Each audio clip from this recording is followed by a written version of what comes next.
সে যত বড় তান্ত্রিক জ্যোতিষ যাক না কেন, তার কাজ করে দিক না কেন, কাজ হতে চায় না। কেন না? তার বাস্তু খারাপ আছে।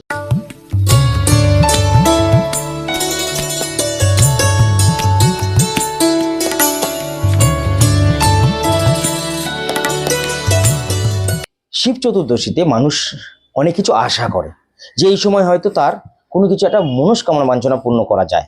আপনি দেখুন, আমি অনেক এরকম টিপস বা গুপ্তপ্রয়োগ দিচ্ছি। আপনি এটা ভাবুন যে মানুষ যদি সঠিক আমাদের গুপ্তপ্রয়োগ বা টিপসগুলো করে তাহলে কিন্তু কাজ হয়।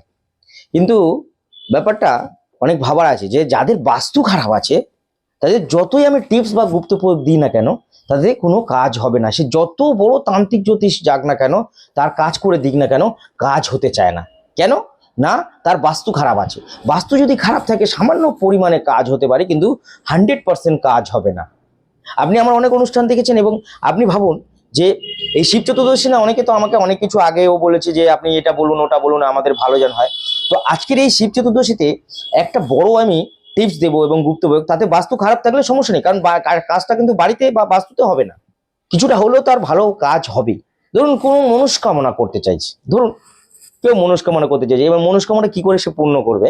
এই শিব চতুর্দশীতে সে কিন্তু মনস্কামনাটা পূর্ণ করতে পারে। শিব চতুর্দশীর দিনে তাকে নির্জলা থাকতে হবে এরকম না, আমিষ না খেয়ে যদি নিরামিষ খেয়ে সে শিবের মাথায় মানে শিবলিঙ্গের মাথায় বেলপাতা এবং গঙ্গা জল দিয়ে অভিষেক করে তার মনস্কামনা চেয়ে যদি জল ঢালে, তারপরে যদি সে কোনো মন্দিরে, ভালো করে বুঝবেন কিন্তু, মন্দিরে 5টা ফল দান করলো বা একটু গরিবদের কিছু দান করলো, একটা তাকে ত্রিশূল বানিয়ে নিতে হবে শিব চতুর্দশীর আগে, যদি মনস্কামনা কেউ পূর্ণ করতে চায়।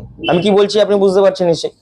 যদি কেউ মনস্কামনা পূর্ণ করতে চায় তাহলে একটা ত্রিশূল বানিয়ে নিতে হবে শিবের, শিব চতুর্দশীর আগে।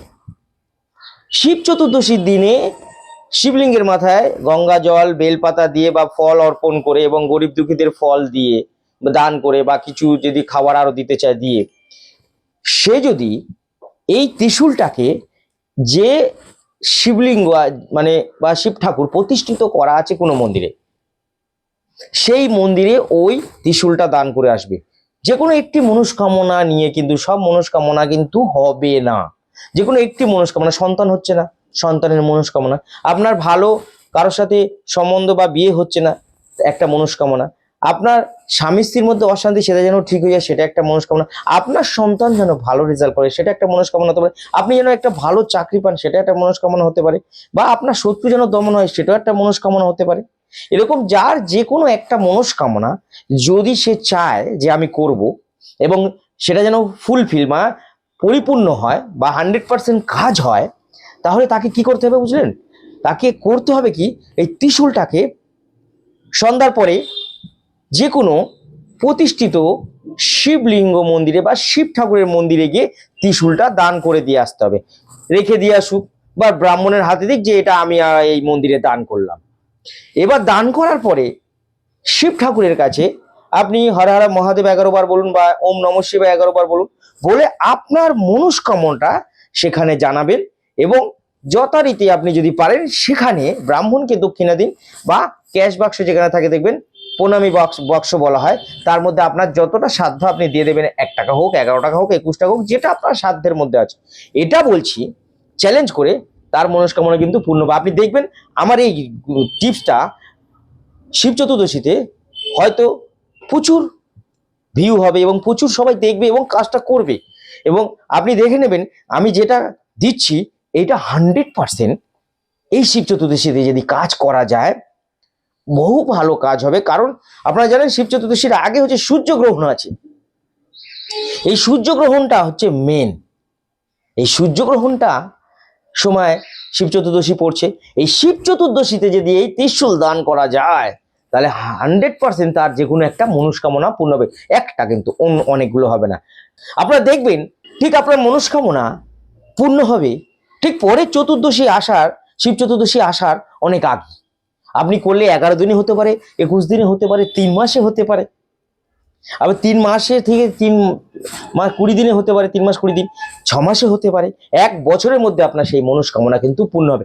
কিন্তু সততা নিয়ে স্বচ্ছ মন নিয়ে আপনাকে করতে হবে, তাতে বাস্তু খারাপ থাকলেও আপনার মনস্কামনা কিন্তু পূর্ণ হবে। আপনি দেখবেন এই মনস্কামনা পূর্ণ হচ্ছে, আপনি নিজেও করতে পারবেন আমার এই কাজ। আপনি দেখবেন, আপনি তো আমার অনেক টিপস গুলো করেন, তো এই টিপস গুলো এবং গুপ্তপ্রয়োগ যেগুলো দিই সেগুলো কিন্তু 100% কাজ হয়। তো আজকে এই শিব চতুর্দশীতে যেটা আসছে, এই শিব চতুর্দশী, এই শিব চতুর্দশীতে আপনি যদি এই টিপসটা করতে পারেন, ত্রিশূল নিয়ে যদি কোনো মন্দিরে দিতে পারেন বা রেখে আসতে পারেন, আপনার মনস্কামনা পূর্ণ হচ্ছে এই শিব চতুর্দশীর পরের থেকে। করবেন কিন্তু, এবং কি ধরনের আপনার সমস্যা আপনারা জানাবেন এবং আপনারা বলবেন।